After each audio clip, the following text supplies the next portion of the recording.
afternoon, everyone. Good afternoon.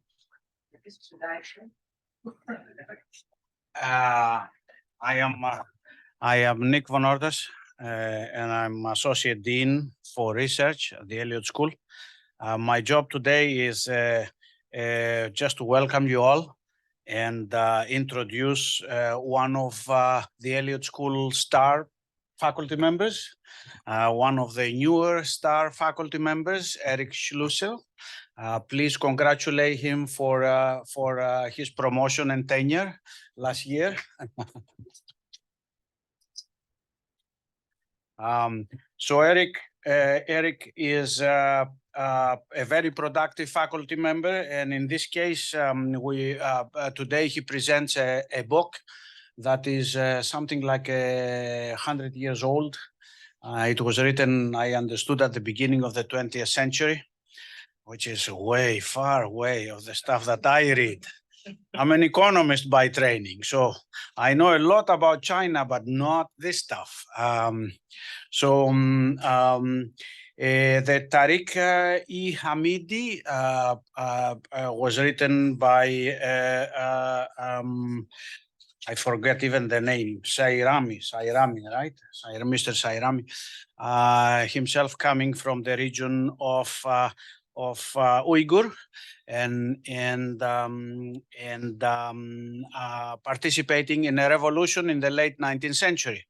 So I have not read the book. However, I've read very bits and pieces here and there. However, I am sure that the story that is told there, one could see bits and pieces in many other ill-fated revolutions. Like, for example, the Spanish Revolution in the 30s, the left revolution in Spain. So it's a story of glory and sorry. Sorry is at the end, because of course the region was reconquered by China. The dynasty Qin. In something like 13 years after it started. One question that I will ask Eric is to tell me whether the year of the revolution of 1864, whether there is any link to the Meiji Restoration in Japan, which happened also in the year 1864, the major turn of Japan. Thank you. Eric, please. Thank you. Thank you, Nick, for immediately asking me a comparative history question I hadn't thought about before. That's a great way to start. I feel super confident. Wow, thank you for having me. Thank you for the congratulations. I love being at the Elliott School where this sort of research is valued and celebrated. So this is really meaningful to me. I also have a great department in the history department and a wonderful chair, et cetera, and colleagues here. So it's a great moment to celebrate this, and thanks all for being here. I'm gonna pass around a couple copies of the book so you can have a little peek at them and just get a sense of the content and the weight of it. It's a very thick book. So I'm only really going to get to talk about a little fraction of the whole thing today in bits and pieces and try to tantalize you with a sense of why this book matters and what you would learn by reading it, not just about the past, but potentially in reflections upon our discourse around the Uyghur region of Xinjiang or East Turkestan today, because I think there's a lot to be gained by doing that. The original subtitle I wanted to give this book was An Uyghur History of the World. And you're gonna see why in a minute. But first I want to point something out. We live in an interesting and important time for the publication of Uyghur voices in English and also Uyghur research in native language in the diaspora. This is a tragic time for the people of the region of Xinjiang or East Turkestan. It's been a very difficult several years. But here we have several examples I just want to point out of Uyghur voices, of this desire to make oneself known to the world, to be understood, but also a desire on the part of the global community to understand what is happening in the Uyghur region today. For example, Aziz Isa's new collection of Uyghur poems has been published. Aziz Isa's not here because he lives in London, he's an activist there.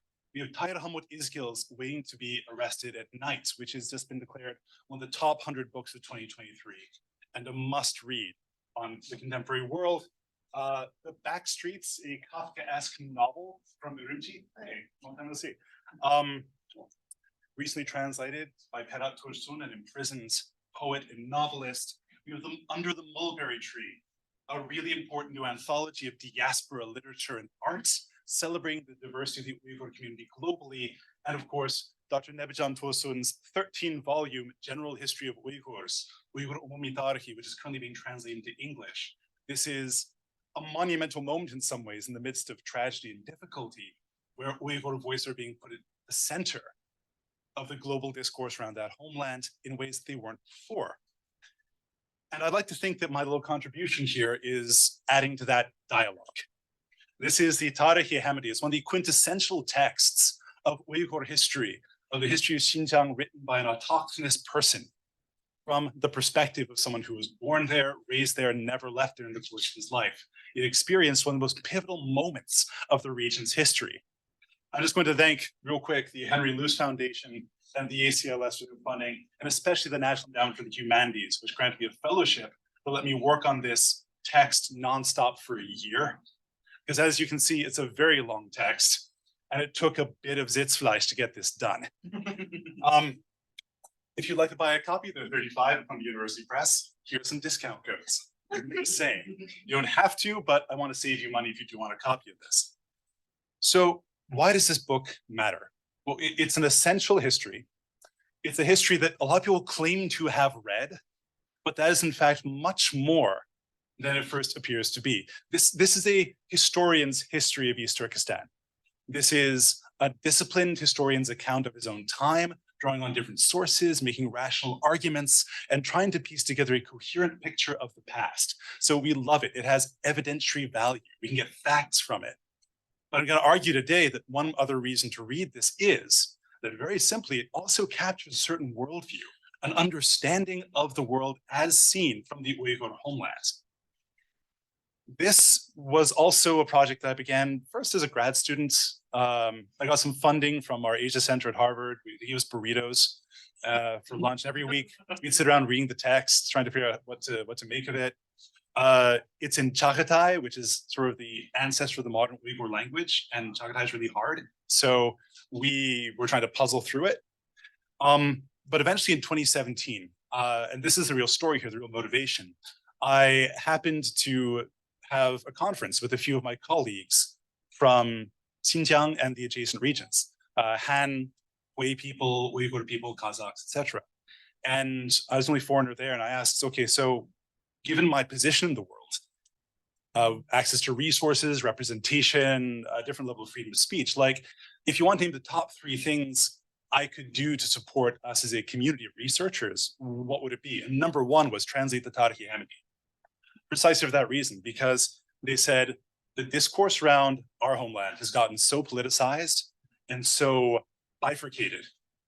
You need a voice like Sairami's, who is critical, who looks at the world from below, and who wants to make arguments that aren't cut and dry, aren't black and white, to nuance this discourse globally. So, okay, I guess we'll keep going for it. Many of those colleagues actually were arrested or disappeared 6 months later. So I've dedicated a lot of my research agenda to continuing what we set out to do at that time, in hopes that they will someday be released and have greater latitude to speak in future. So, okay, where do we locate this book?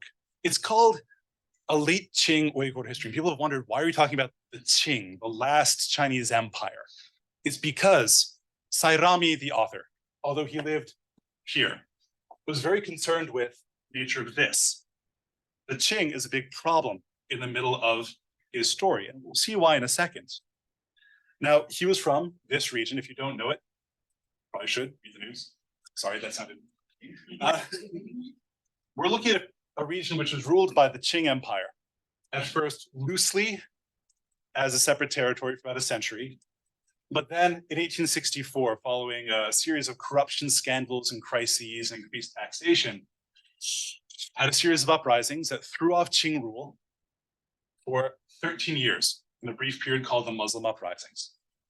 And the period that followed after the 1877 reconquest of the region, this bit in orange here, is often thought of as the pivotal period in the region's history, as the moment when Qing control went from being loose to being colonial. to engaging in assimilation and an attempt to bring the people of this region into the Chinese ecumene in a really forceful way. People often think of this as the colonial period, and Sairami is a voice from this period. This is the moment when an identification with being Muslim or Musulman started to transition towards a sense of national identity or concrete ethnicity. So it's worth investigating and reading the sources from this period. And Sairami himself, okay, so here's his birth and death dates. He lived right in the middle of this period, saw everything from an eyewitness perspective. But only at the dawn of the 20th century, as Nick was saying, did he write this chronicle, looking back at the 19th century and the Muslim uprisings and trying to figure out what had happened. Let's look at his biography to understand his worldview, not to reduce everything to the author. I know we're not supposed to do that in literary studies, but to help contextualize the work and why it matters to the history of Uzbekistan. Now, Sairami had a perfectly normal scholar's upbringing. He was sent to the Maktab and the Madrasa, the Islamic college, to learn the classics in Arabic, Persian, etc., and his native Chagatai. Once he'd become a scholar, he became a local intellectual, where he became very close with some local Sufi leaders, the Hoja family of the town of Kucha, but one of whom had been his college roommate, basically. And he was known as a teacher, someone with authority and weight in the local community. And so in 1864, when the uprisings broke out, his old college roommates, his friends, and his old teacher came and said to him, well, we're throwing off the Qing, we're going to establish an Islamic state, because clearly Qing power isn't working out for us anymore. And he basically reluctantly went along with the rebellion. And Sairami talks about this period of his life in a certain amount of detail, because it was clearly quite traumatic for him. He was involved in battle early on. He learned quickly that Sufis, Islamic mystics, don't make good generals. And they can rally thousands of people from the villages to their cause. But once you go into battle with your shillelaghs, you can't really beat the trained army of the Qing. And so he finds himself wandering several times, captured, stripped of his clothing and his horse. They try to sell him to the Chinese at some point. Bandits capture him. He wanders around. He tries to go back home and says to himself, home has changed too much. Everything looks different. The world has changed. We can't go back. There's a clear traumatic dimension to his writing, where he focuses on this moment when his life changed irrevocably, and so did the history of his homeland. Now, Sairami remains a force in this young rebel state. He was a close confidant of one of the rulers. He was an emissary to a rebel group who opposed the Sufis. He held the seal for the ruler, things like this, but the state didn't last very long. It was soon conquered by the very famous, relatively famous, warlord or commander Yaqub Beg, who had come from the neighboring Khanate of Hokkand in Central Asia. Hokkand had seen the chaos in East Turkestan and the Qing's northwestern area and tried to establish a kind of protectorate to expand its territory and take advantage of, set up their rule. Yaqub Beg had come in and basically seized power for himself. Hokkand was soon conquered by the Russians anyway. So Yaqub Beg, though, as a charismatic, skilled military commander, managed to eliminate all these rebel states and consolidate his own power. In the process, Sairami himself, our author today, was captured and enslaved and put in the service of a tax collector. This is one of the reasons why Sairami's Tarikh-i Ḥamidi is a great source for this period. Here you go, Nick. He was a tax collector. He managed the granaries. This is one of the sources, rare sources, that doesn't look at history from the top down, from the view of the absolute elite, where everything is court intrigue and battles and grand strategy. This is a bureaucrat who knows how much the granaries contain and how much money is being collected from every field and every village. And he talks about this period of chaos, often in economic terms, which are, of course, related to questions of justice and equitable distribution. So that's how he spent most of this period, actually, was enslaved, or later as a servant to, a fanatical tax collector he didn't really respect very much, as he makes clear in his text. But it gave him a wonderful view that made him very critical of power, having tried to serve it himself and now finding himself its victim. At the end of it, he talks about how the farmers were exhausted by Yaqub Beg. Yaqub Beg claimed to be this great Islamic savior, to be setting up a new Islamic state that would bring genuine justice according to the Sharia to East Turkestan, the 6 cities or the 7 cities, as they called this area. But as he says, by the end of it, farmers are exhausted. They're saying, oh, I can't take any more of this Islam stuff. They're Muslims, obviously, but they're starting to realize that there's something hollow about Yaqub Beg's state. And so Sairami writes, by the mid-1870s, the common people cried out for the Emperor of China to return. This is a heck of a statement to read in any historical text from East Turkestan, especially in present circumstances, right? You don't expect this at all. And so it should lead us to question, what is Sairami's game? What's his argument? What's he trying to get across to us here by giving us messages like these? Why would you weep and hope for the return of the emperor? This has a lot to do with the circumstances under which Sairami first experienced this period and then remembered it. So this work is not just an act of putting facts in order, it's an act of recollection. He talks about how about 1900, 1901, he sits down with his friends and they say, look, everyone's forgetting what happened 40 years ago. It's about the perfect amount of time for the discourse of memory to shift and for people to desire nostalgically to return to the traumatic events of the past. Things are passing out of people's memory, but his friends say, Musa, you're a nerd. You like reading histories. He says, yeah, I do. And you know what? Historians are great at parties. He says this in the text. So obviously he's right. But basically, he takes it upon himself to write this history at last, to recall everything that's been lost. There are multiple kinds of losses at work here. You've already seen Sairami's sense of his loss of his own homeland, right? His loss of his youth, the loss of the optimism for an Islamic state, the loss of many, many lives in the course of trying to establish that state, and now the loss of the memory even of those acts seems deeply offensive to him. And so he tries to recollect things in a proper history as he understands it, as a traditional Muslim scholar from Central Asia. Now, traditional Muslim scholars from Central Asia worked in a historiographical paradigm, let's say a tradition of history writing, that tended to privilege the powerful. Chroniclers were court chroniclers, and they wrote about why the current sultan or king or emir was good and legitimate, and used history to demonstrate that. Sairami had no patron. He might have had a patron early on, but he lost his patron pretty quickly. So Sairami is actually sitting in the middle of East Turkestan. He's broke, he has no children, as far as I can tell. He might have a teaching job, it's not entirely clear. And he sets about using these tools that he has from Islamic historiography to explain China and his own lands and the relationship between them. And he does so without any fear of whether or not the king is going to come down on his head, because there's really no king anymore. The Qing doesn't know what's going on the ground level. I can't find Sairami in any local records. Like the Chinese didn't realize what he was doing. So on the one hand, he does the classic chronicle thing. He talks about battles and excitement and people getting their thumbs shot off and riding into battle in different formations and leaping from horseback and grand detailed accounts of feasting and fighting and court intrigue and maybe poisonings and things like this. And that's great. You know, it's very poetic. You know, the Hojas struck their horses with the whips of defeat and set themselves upon the road to us. It's lovely prose. Here we have, by the way, a sketch of Yaqub Beg himself, the great conqueror. But on the other hand, Sairami was living under a very different kind of government than the one he'd known as a child. When he was a kid, the Qing let people live as Muslims, for the most part, in their own homeland. The Qing power to Sairami as a kid would have just looked like the local Muslim aristocrats. After 1877, things changed. Now the region was ruled,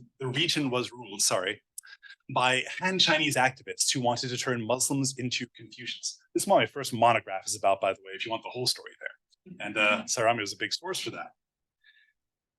This involved making people learn to speak Chinese, to dress in Chinese clothes, with Chinese comportment, and most importantly, to have Chinese-style families. The new rulers believed that you couldn't be really civilized unless you had a certain way of making families and maintaining genealogies. right? So think about the way historians thought of people as being barbarous or uncivilized corresponds to certain values. In this case, we have a very Confucian sense of what it means to be a good person or a good subject.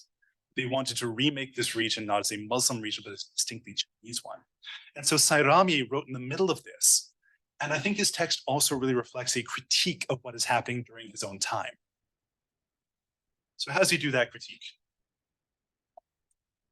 By basically explaining why the old Qing was good or legitimate, and the new Qing isn't legitimate. And Yaqub Beg seemed legitimate at first, but then he got really tyrannical, and then he wasn't legitimate anymore. So basically he talks about why is it that states rise and fall, without much prejudice towards either Islamic states or non-Islamic states. He tries to advance a kind of theory of why it is that Chinese power fell, Islamic power rose, Islamic power fell again, and Chinese power came back. And by the time he was writing in the early 20th century, why Chinese power might fall again. So when he talks about the rebellion itself, his narrative begins on the night of, I believe it was June 4th, June 1st? I forget, I really should know that. I think it was June 4th, 1864, the town of Kuchan, where he says the Muslims rose up and basically massacred the Han Chinese merchants. Straight and simple, right? That's what happens that night. He uses Chinese vocabulary to talk about it, which is, by the way, one of the reasons the text is hard to read. You try reading Chinese vocabulary written in Arabic script, anyway. But he says everyone tells the story differently. The way he tells the story is, he doesn't go to the next day. He doesn't go to June 4th. He talks about the Tang Dynasty. Okay, what's Sairami doing here? What Sairami does is he uses legends to establish that Chinese power used to be legitimate, or it still could be in certain ways. So there's a legend about how once upon a time, the Muslim ambassadors came from the prophets to the court of the Tang at Chang'an in the 7th century, shortly after the Hijrah of Muhammad. And that there was a great debate, and the Muslim envoys and the Confucian scholars realized that in fact, Islam and Confucianism were compatible. And therefore, Chinese-speaking Muslims are fine, and they have a place in China. Classic legend told by Chinese-speaking Muslims. Sairami takes this, he tweaks it, but he says that secretly, the emperor actually became a Muslim. Right? Secretly. Now, there was another legend circulating at the time that the emperor had become a Muslim, revealed his Islam, smashed all the Taoist and Buddhist idols, and turned the Tang into an Islamic state. We know that didn't happen. Sairami knows that didn't happen. But he decides to tell the story this way in order to suggest that actually there's an ancient covenant made between God, the Chinese emperor, the Prophet Muhammad, and his Muslim people, such that Islam shall never be violated. Oh, therefore, why does the 1864 rebellion happen? Because the covenant was broken. This helps explain the past and also helps explain his present. Interesting rhetorical move. He talks about how once upon a time, actually, the Chinese and the Turks, Uyghurs or Turks, Turkic-speaking Muslims, and the Mongols and all these people were once part of one family. But in a great Tower of Babel moment in early history, the children of Sam, Ham, and Japheth, the sons of Noah, were divided into many peoples with 82 languages. Why? Because of the involvement of interpreters. Use the word 通气, from Chinese 通事. This is a word used in the late Qing to indicate an interpreter. So these interpreters were deeply problematic people, right?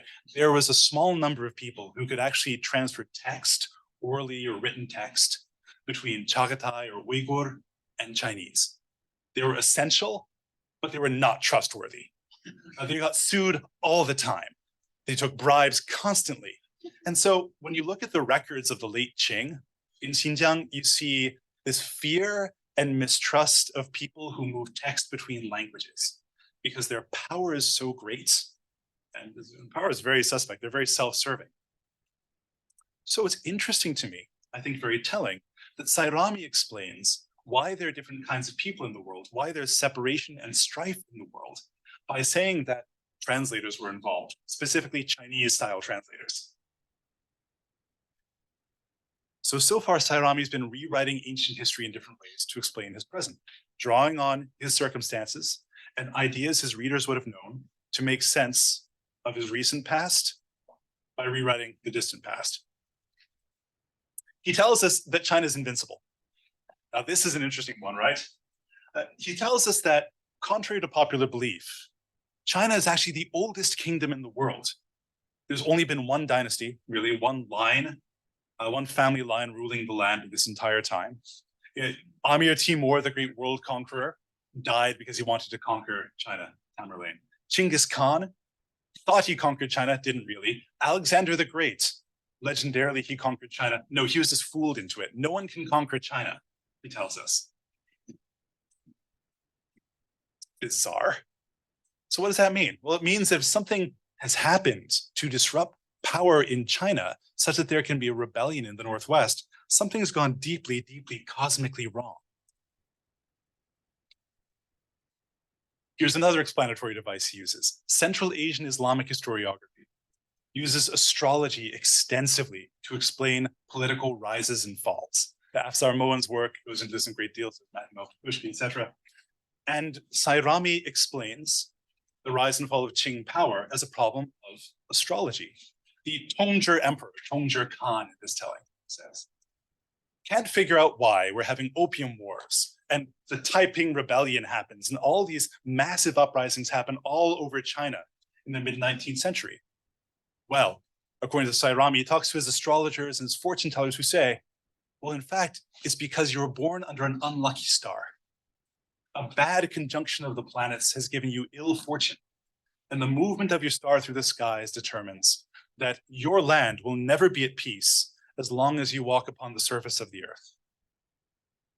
And so Sairami explains the Tongzhi Emperor faked his own death, went under the ground into the Qing imperial tombs, a subject with which he is strangely fascinated. And so gives his little nephew, the Guangxu Emperor, the Guangxu Khan, the next Khan, rulership.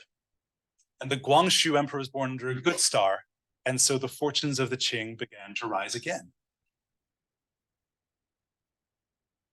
Meanwhile, out in the West, Yaqub Beg, who had initially been this charismatic military leader.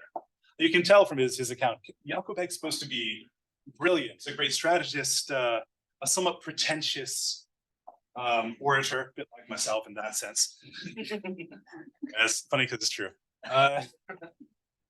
But Sairami says he has this thread of deep rage in his bones, in his inborn nature. The more power he gets, the more tyrannical he becomes, the more horrible things he does to other people. Actually, you can read the Tarikh-i Ḥamidi not just as a chronicle, but as a drama and a narrative arc around characters like Yaqub Beg, who start out really charismatic and successful, but soon start to do things that begin to seem a little tyrannical, like imposing justice.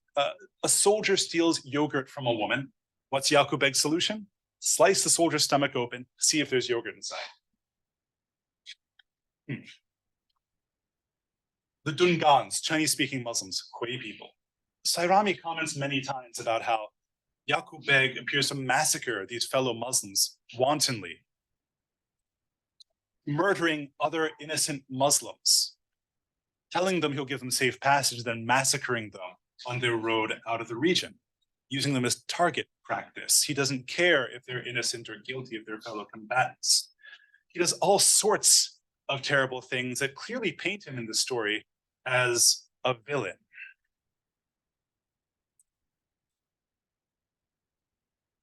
And so Yaqub Beg suffered the fate of tyrants.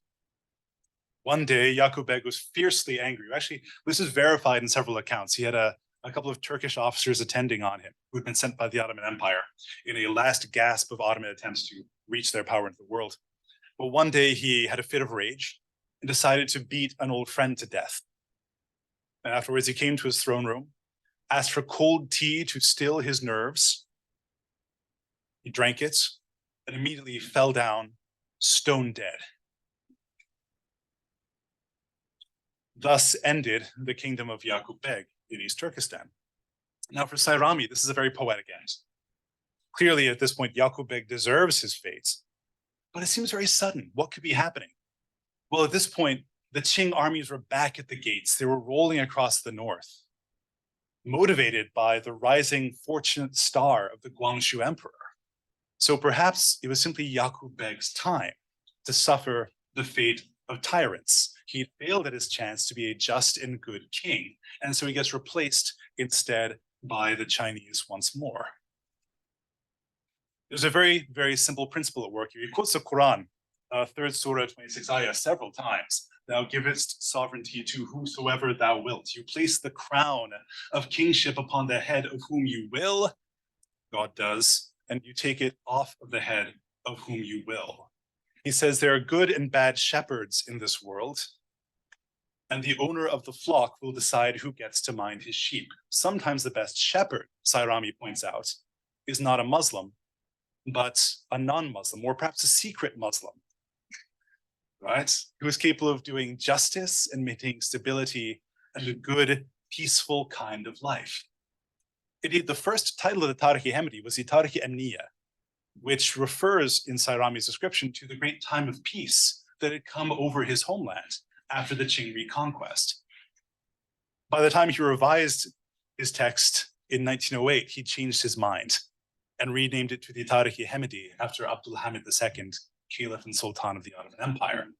But the politics are clearly there. Sairami is trying to make sense of why some Chinese states are successful and some Islamic states fail. Now, there's a lot more to it. This is a thick book. There's a lot going on inside. I've given you a few bits and pieces you can look at, taste, pull on these threads. And I hope it gives you a sense of why the story might implicitly, at least, matter to what's happening in the Uyghur region today. So before I finish, I just want to thank Christine Gilbert and the research team and Nick Nortis and everyone for having me in to give a little book launch. Thank you so much for all of the familiar faces in the room, to some of whom I'm sure I owe emails.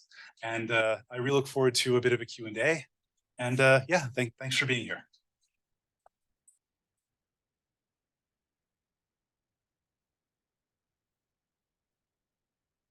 Okay. Hi, Jim. Yes, please. So, is there any connection? Yeah. So, is there any connection between the events in the Tarikh-i Ḥamidi and the Meiji Restoration? Or let me rephrase that, though. No, let me rephrase that in a different way. So, one of the things was Kim Kwangmin tried to do was connect sort of 18th and 19th century East Turkestan or Xinjiang to global more sort of global events, global trends, things going on more broadly. And certainly Musa Sairami was in a way doing that as well with his talking about the caliphate and Ottoman. And also with looking to Beijing and seeing the broader context of China and this kind of Muslim Chinese dialogue that he gets into. So I wondered if, being steeped in this as you are, if you are able to, what kind of through lines you can draw on connections to broader global history you can see that are illuminated by this book or that you're seeing from other things that you've read. That's a great question. Thank you. I don't know about the Meiji per se, because I don't know the Meiji well enough to talk about causal factors and make those linkages. And that said, obviously the order in East Asia was changing. And that had a lot to do with flows of global trade and attempts by Western empires to correct for what they saw as imbalances in the economic system and to gain greater access to East Asian economies and advantage over them. We can tie this to the civil war in the US, which is itself tied to the problem of cotton in Russian Central Asia, which is tied to the problem of the Russian conquest of Central Asia, which is part of what motivated the Hokkandi incursion into this region and ended up sending so many Hokkandi officers to join Yaqub Beg, making him a successful state.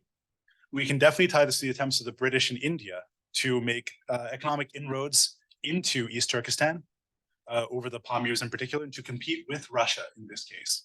I think a lot of this has something indirect to do with cotton, right? And imbalances in the global cotton trade.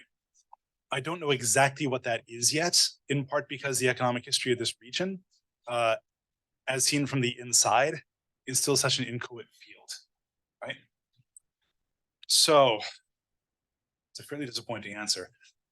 But it is clearly connected to a lot of these poorly understood flows. I think we're only going to understand exactly how East Turkestan events are connected to them once we understand how people from the region itself were responding to these flows. right, respond to these changes. And we don't have enough data on that at this point. It's kind of what I'm working on now. Okay. Other in the back. There's a microphone to come around. Thank you, Dave. The Meiji questions are really good one. Eric, I'm sure if I read the book, I would know the answer to this, but how functional was Yaqub Bey's state? So his time as a tax collector, was it a formalized system, or was it very decentralized and kind of haphazard as states may have been back then? That's a great question. Sairami basically talks about it as a kleptocracy, essentially. I mean, what Sairami says is, when the Chinese fled or were massacred, the granaries were full. And on the early rebel states, we maintained the granaries, but Yaqub Beg's state drained them over time. He talks a lot about basically how Yaqub Beg extracted all the old estates from the Beg's local aristocrats and other political opponents, such as other Sufi groups, and reapportioned them as fiefdoms for his own commanders. So in many ways, Yaqub Beg's regime represents even a step back in some ways into older steppe traditions of the glorious commander dividing up spoils among his various sub-commanders, who were allowed to run their own areas more or less independently, as long as they gave substantial tribute to Yaqub Beg himself. He talks especially about how basically Yaqub Beg was trying to nickel and dime everybody through manipulation of the taxation system, and especially assessment of the value of estates during the inheritance process. It's weird that he focuses on that, but again, he ran a granary, so he knows about this stuff. So was it functional? No. I think honestly, one of the things I'm working on now is a question of why is Xinjiang so poor? And I think part of the answer to that is in the mid to late 19th century, a number of different regimes robbed the region for everything that they could, including Yaqub Beg's Kokandis, who later fled like back to Central Asia or to the Middle East or to Turkey or to India, and took a lot of that wealth with them. Lots of questions around. I think it was Shakwang Namda. Yeah. Thank you for your talk. I have two questions actually. The first one is, I found it interesting you mentioned the astrological methodology in the Central Eurasia historiography. So can you explain a little bit more about this? Long story short, so read Afsar Moen's book on the Millennial Sovereign, and Matthew Melvin Kushki's book on magic and sovereignty. Basically, in the Timurid period, when it was harder to establish the legitimate authority of Central Asian rulers because they weren't directly descended from Genghis Khan, a number of other ways of legitimizing powers came to being, and one was the stars. And that's a very short version of an extremely long answer. But that's basically it. You can explain the charisma and authority of a political leader by connecting them to an astrological moment. So Amir Timur himself, Tamerlane, was a Sahib Qaran, the Lord of the Fortunate Conjunction, as it said. And later rulers would later be called Lords of the Fortunate Conjunction, depending on whatever random star they've been born under. There's more to it, which relates to like a deeper sense of cosmology, but I'll leave you to read more of that. Okay. You have a second question. My second question is, actually it's not directly related to your books. It's related to another translation version, that's the Chinese version of this book. And I have not compared this to translation yet. So can I ask what problem you see from the Chinese translation version, and what are the differences between your translation and the Chinese language one? Thank you. So my version is based on 7 different manuscripts. This has taken a hell of a lot of work to put together. And part of the project was comparing how did Sairami revise his project over the course of the decade, which says a lot about his changing thought over that time. There are 2 good Uyghur translations by Enver Baytur and then Abdurrahman Polatek Makani. The latter was published in the diaspora. And they're both very good, a little bit literal, but very good. The Chinese translation is bad. And I'll tell you why. One is the translator skipped phrases he didn't know, which is a problem. You're supposed to figure, right. Translate some things that are metaphorical very literally, So there's this idea in China now that somehow this text is Islamic extremism, which I don't think fits the text very well. And I think part of that impression comes from a bad translation. There are a lot of things that Sairami says that are totally formulaic, but that might come across as somehow super radical if you just read them really literally. So there's that problem. It's not very well researched. So one of the issues with this text is a lot of the vocabulary is really kind of obscure. And so are the place names. You'll notice that there's a map in the front of the book, several maps, because actually a lot of these place names are not really well known. And I had to annotate a lot to explain what do some of these terms mean? Why am I interpreting them that way? The Chinese translation doesn't really have an apparatus like that shows the thought process behind it. So I think there are a lot of issues. Oh, and also both Uyghur translations and that one are based on the same text, same version of the text. And I think it's important to compare different versions. I think it was Ben next, and then we'll look over to the side of it. I've kept Steve waiting for a long time, and I apologize. Two quick but unfair questions. Number one, you mentioned cotton. Anything about silver? And then also, is there an environmental history here? Second one first, because I'm better at that one. Yes, there's environmental history here, absolutely. This period, and then especially the Reconstruction period that came afterwards, disrupted. This is a very arid region we're talking about. This is mostly desert and rivers fed by mountain runoff. It's a very, very fragile ecosystem in this sense, and it's a hard place to farm. For a very long time, at least a century from the records I have, long distance arrangements between towns and villages managed those water resources pretty effectively. And there were institutions in place to ensure that water was not used incorrectly or too much. That changed.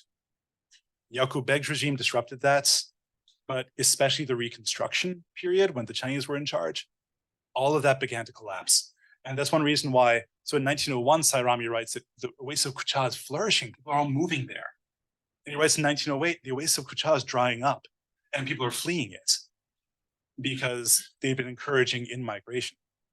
Silver, yes. Silver is obviously very important. There's a huge problem with the monetary history of China in that it's a bimetallic system and the conversion of copper to silver fluctuated a great deal. That really affected things like official salaries, which meant that officials had to extract more on an ad hoc basis from the people they governed, which is partly what led to the rebellions of 1864. Sairami tells stories about how, and this is accurate, officials kept trying to find ways to extract silver and gold from the mountains to get more revenue or to add more taxes to get more cash, right? Often by engaging in kinds of corvée labor that was not licensed by the Qing itself, which of course is tyrannical, right? From any justice-oriented perspective. So that is a big part of the story. And a lot of that was repeated after 1877 as well. Sairami talks a lot about buried money and people stealing away with buckets of silver and piles of gold ingots. So I think mineral extraction is part of this.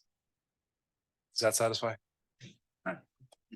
I think it was Steve next. And then you give me hot sauce, but I forget your name. Ethan, that's right. I'm so sorry, Ethan. Thank you. It's been a while. I have what I think is a fair question. Nice. Being the person in the room who seems to know absolutely the least about this. So kind of a meta question, which is, this is a massive amount of work that you put into this. It's absolutely clear. Can you tell us just a little bit about the process of deciding that you were going to take this on? And then a follow-up question, what's on the cover of the book? Oh, the cover of the book, this is a genealogical scroll, which is held in the Yaring collection in the Lund University Library in Sweden, which, thanks to missionaries, is the largest depository of East Turkestani manuscripts outside of the region. And a very good friend of mine who's an historian of Islamic art helped choose it. And it's a great scroll in art because it actually includes Yaqub Beg on it, and it includes the Hojas who Sairami served. So there's a lot going on here historically in terms of representation, and it's really pretty. Yeah. What was the first question?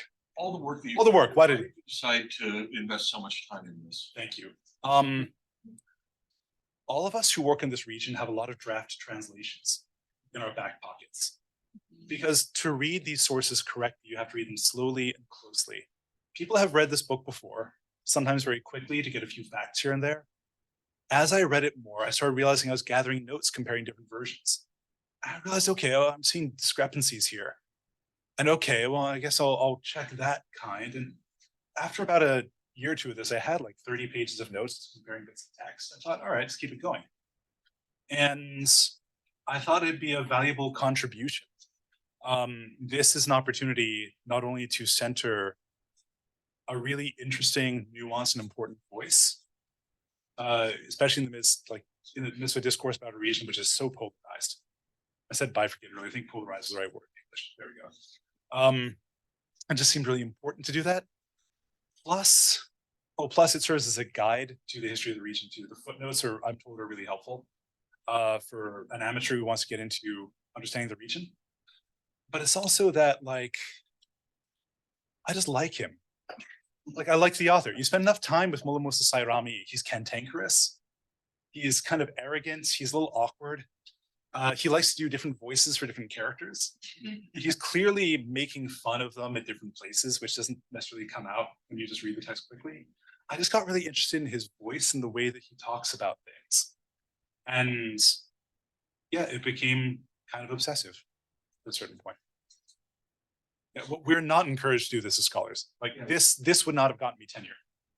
Correct me if I'm wrong, department chair, but this would not have gotten me tenure. And it doesn't tend to go for promotion either. Well, I'll help you to get Okay. Talk to Elliott School about that. If I can, that'd be great. But like, this is a labor of love. And I think that right now we're all realizing, especially in the China field and the Central Asian field, how much we need to do translation. But 6-7 years ago, there were no long form translations of East Turkestani literature. There's nothing. Well, heck, a decade ago, as Jim knows, like, there were hardly any monographs, right? We've had this boom of scholarship. And like, we're kind of snowballing now. You know, we have this effect where we're producing more and people know more and we can interact more. I think we're less scared of getting it wrong and more interested in communicating, even if we don't quite get it right. I'm happy to be part of that. Ethan. Well, can we get the microphone for Ethan? Yeah, I was wondering how, I guess, prolific were Sairami's ideas among other groups, maybe other people that were of any type of influence, or even just among even common people as well. Yeah. That's an excellent question. Is this representative? That's kind of hard to know. We know that, if we can find it here, I have a chart of where his story is known. It's distributed in all these areas around the region and beyond. I've identified that there were at least 12 copies made, which is a pretty good level of distribution. So people read this, you know, and it was sold to foreign travelers as well. Were his ideas influential? Eventually they were, because he became a central part of the Uyghur historical canon. At the time, what I think he was doing was more that he was synthesizing what people around him thought. Sairami marks, he's a good historian, he cites his sources. He tells us, I'm getting this from this text, where he clearly draws from another text. And he says, this is what people in the market say, and let's compare it to what this other story is. And he's trying to synthesize all the different narratives that are traveling around him. So what's helpful about Sairami is he's kind of a guide to the whole discourse of his time. And if you look at other manuscripts, you start to realize that he's right. There are other manuscripts, there are accounts of this period, which are like more pro Yaqub Beg, for example. But they align in certain ways that suggest that people talked about these events in a certain manner. So I think that he was a pretty good synthesizer. It's a great question. Jenna Steele. Hi, I probably take the prizes knowing the least about this, but I have a really basic question. You mentioned that he had a traditional madrasa education, learned Arabic and Farsi, and how Islamic is this text?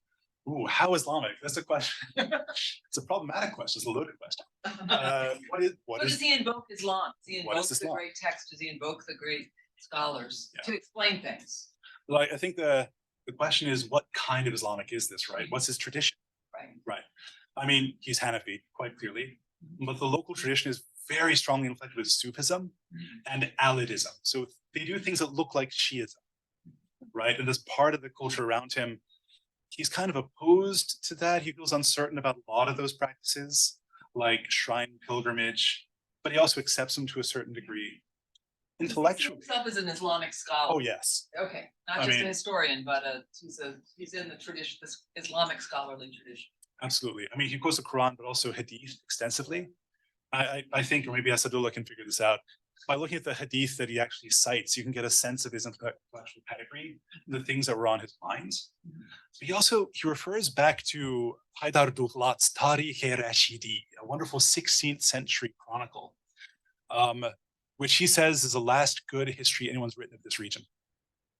So he's clearly trying to imitate that text, right? He imitates his form, and that text in turn belongs to a bigger Central Asian tradition. So he sees himself as the classic chronicler. At the same time, I'll say, he's one of a number of Central Asian Muslim scholars at this time who's kind of doing this, who's working without a patron and trying to use the tools at his disposal to make sense of the world. So in that sense, yeah, he's specifically Central Asian Islamic, but also quite skeptical.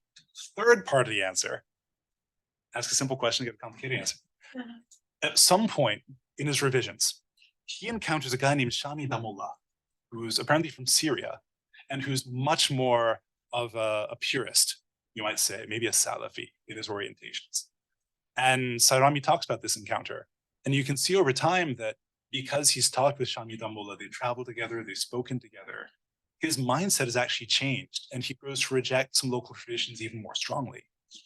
So he's also engaged in the global flows of Islamic knowledge during this period. Yeah. Great question, thank you.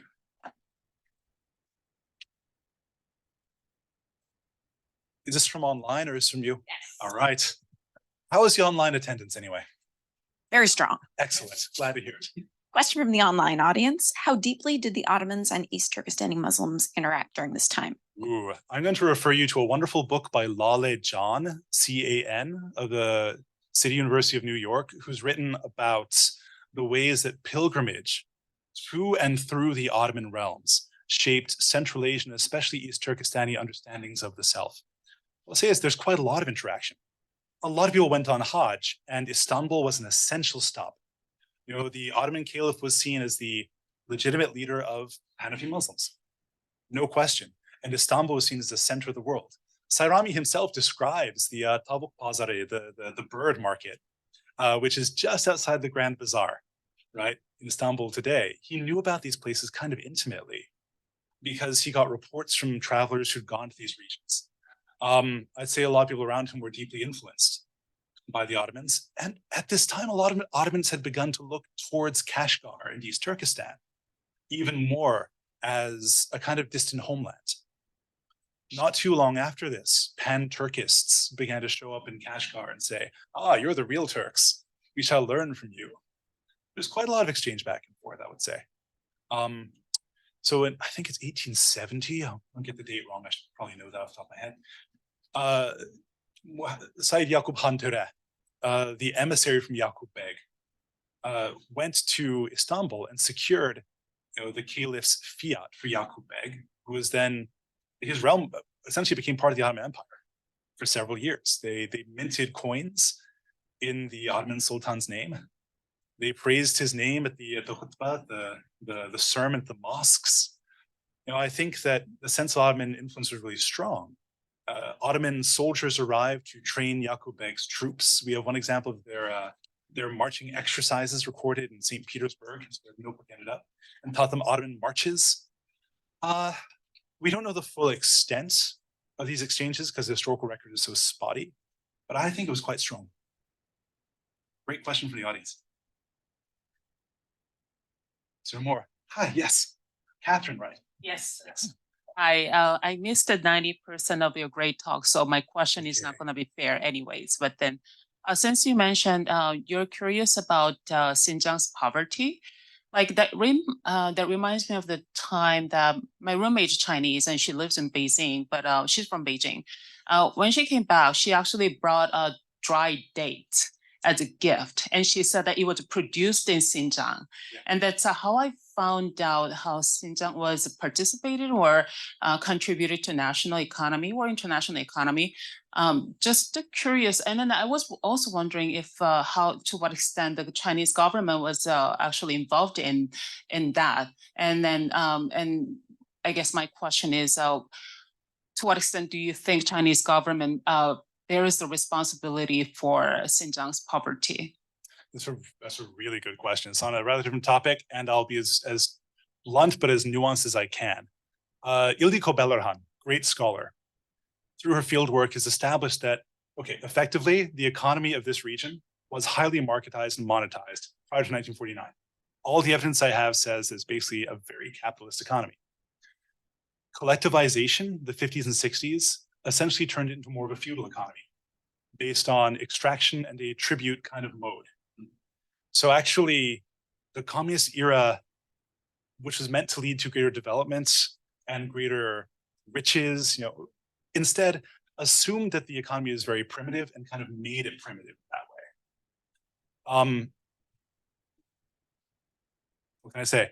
Xinjiang is valued and has been valued since 1949 as a site of extraction for minerals especially, but also increasingly for things like cotton, very water-hungry crops, right? And water has become an even bigger and bigger issue in the region today. There's a great book called the Xinjiang Shengtai Yimi Nianjiu, research on economic migration in Xinjiang that establishes this through extensive field work, that like the drying up of rivers has been leading to basically the creation of urban poverty for decades by driving farmers into the cities where they work as unskilled laborers. Today, I mean, the region continues basically as a major site of extraction. Thinking about the agricultural sector, I have people in this room who have done more research on this than I have, obviously. But the Xinjiang Production and Construction Corps, especially, Xinjiang Shengshan Jianshe Bingtuan, which is essentially a state within a state operating in the region, engaged in extensive farming, meant to basically, is for profit, but also feeds into the broader production chains that go all the way across China. Those are things like cotton. If you talk about dates in particular, I mean, this came up recently because there are sanctions on the Corps right now because it appears to engage in forced labor in agriculture, especially with cotton. But it turns out that a lot of these dates are actually grown among the cotton. So it's probably the case that they're also being picked through forced labor. So you've touched on a whole bunch of sensitive issues all at the same time. And what I'll say is, despite the continuing commitment of the Chinese Communist Party and governments to the overall prosperity of their society, and despite what I'd say is probably objectively an increase in the standard of living in the region, especially since the 1980s, nevertheless, it is still primarily a site of extraction, and that extraction has not gone to benefit the people who are from the region. That was a lot of things all at once. It probably deserves a 2-hour-long answer, but I hope that helps. I can be corrected by colleagues in this room who have done more research on this. Demos, please. I was just wondering how the book has been received in Uyghur communities, and especially more for Uyghur nationalists, because I guess their historical narrative is not exactly the same. So it's a funny thing. That's a good question. I'll start by saying, yeah, it's interesting because Sairami's work has basically been thought of as a celebration of Yaqub Beg for a long time. It is not. I think it's very clear for Sairami that there are no real heroes in life apart from maybe himself and his friend Muhammad Yunus John. He's a Central Asian scholar he praises. I don't know how it will be received on that level, because no one has told me whether or not they object to the narrative itself. One reason I've worked on this is because I know that many of my colleagues back in the Uyghur homeland and beyond have a very nuanced understanding of this text that matches what I've been saying today. So that said, Babar actually over there did a podcast with me recently about the book, and we'll see how that gets received. It's a Tarim Network podcast, Tarim Talks. Yeah. And yeah, we'll see how it comes off. So far, I've gotten a lot of celebration and a lot of congratulation because this is an important work. I've gotten a little objection to the title because I refer to it as a Late-Qing Uyghur History, but I have my reasons for doing that. I'm not sure about how people are engaging with the narrative itself. The members of the Uyghur community in this room who can answer this question better than I can. Internal feedback from the podcast teams. 2 thumbs up. 2 thumbs up. Glad to hear it. Thank you. Much love to the TARM network.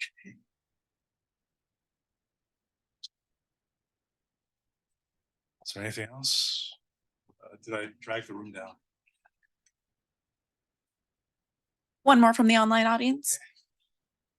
How much contact with India can you find in Sairami? Is this related to Niall Green's new book on Asians finding Asia, partly through the medium or Urdu translation? It's a great. Who asked that question? That's a great question. I haven't. No, it's Niall Green. I haven't read Niall.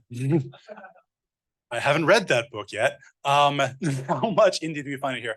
That's actually an issue. There's not enough India in here, I would say.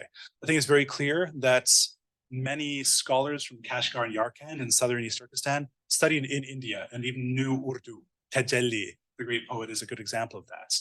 There's not much India in this text.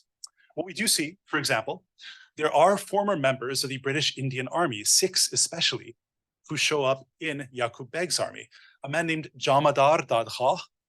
If you're a South Asian, you know that Jamadar is a rank, not a name. His name was Nubi Baksh. And he was from the Punjab, right? And he became one of the greatest commanders in Yaqub Beg's army. And he wasn't alone.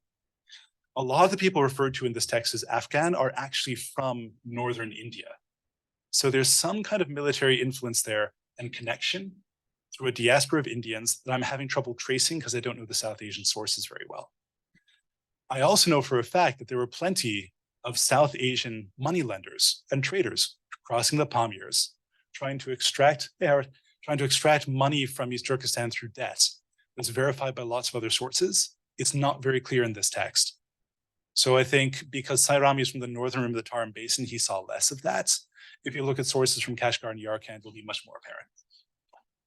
I hope that is a satisfactory answer for, I guess that's Niall Green. Say by the email. Okay.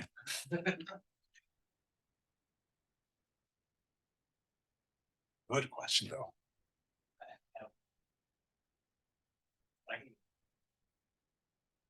I have to Google. I'm here.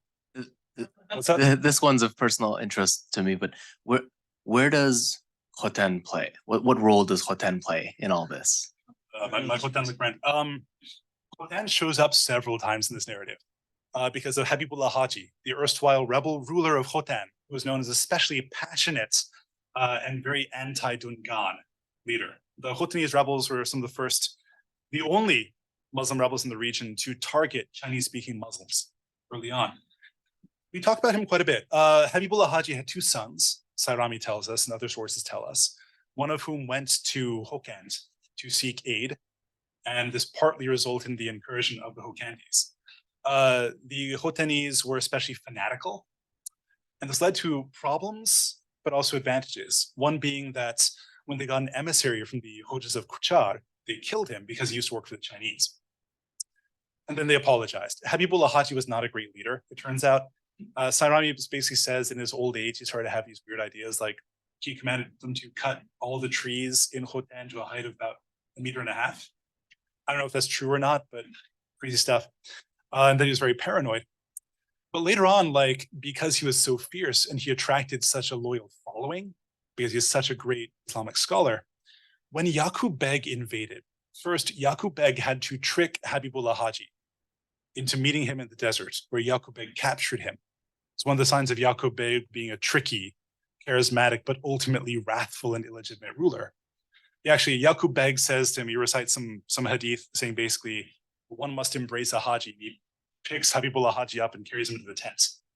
Sairami says, but the advancing armies of Yaqub Beg met with fierce resistance.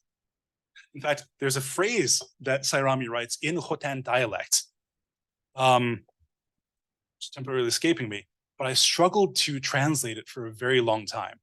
It basically means get her done. And I couldn't translate it as get her done. I used a quote from Macbeth instead. But basically, the story is that the Khotanese resisted with the very flesh of their bodies and their very bones to the last man to try and fend off these Hokkandi invaders and preserve Khotanese sovereignty as far as they could. And then there's a whole bit where Khotan ends up being ruled by Niaz Hakim Beg, who is the most tyrannical person in the entire regime, who Sairami hates. clearly, because he was a turncoat who worked for multiple regimes. We know for a fact that Niaz Hakim Beg eventually tried to seek refuge in British India. They refused, and he killed himself in 1879. So it seems pretty clear that no one liked him very much in reality either. So there's a lot of Khotan in this story, actually. There's specific chapters on Khotan. You're going to read that copy I gave you now, aren't you? Okay. Yeah, definitely. I hope I've gotten you excited. Please, you can see the value of this work. Is there any other questions or comments or verbal abuse, or shall we? Good question from the online audience to Okay. end with. Okay, that sounds good. So Central Asian scholar Kim Hodong says that Sairami is one of the best historians that Central Asia has ever produced. How would you comment on this statement? Kim Hodong long ago wrote Holy War in China, which is a very important book on the rebellion period. I make extensive use of it because he sorted through all of the sources on it. And Professor Kim also made a draft Korean translation of this text at one point. I met him in 2016 and I asked him, I said, do I have your permission to write an English translation? He said, go for it. He wrote a blurb for the back of the book. I agree fundamentally with his assessment. Sairami is a very good historian for his time and his place, materials he was working with. He was working in manuscript. He didn't have autocorrects. He didn't have an outlining software to work with. There are inconsistencies, but it's a monumental piece of work. That book is 180,000 pages in English, and I left 10% of it out for various reasons I can talk about. He was hardworking. He clearly had dedication to truth, and he was disciplined about vetting his sources. That said, I think when we read him closely, we realize he had much more of a political agenda than is necessarily immediately apparent if we just read him as a historian or a chronicler. So we have to keep that in mind. He's a storyteller as well as a scholar when we read his work. But then, aren't all books of history also stories? Well said. Thank you. All right, if that's it, I guess we'll shut things down. Thank you so much for coming. I'd like to say hi. Thanks again to the research team and everybody for having me. It's a great turnout, and this is really hard. Have a lovely afternoon. Oh, and if the puppies are still downstairs, go pet the puppies.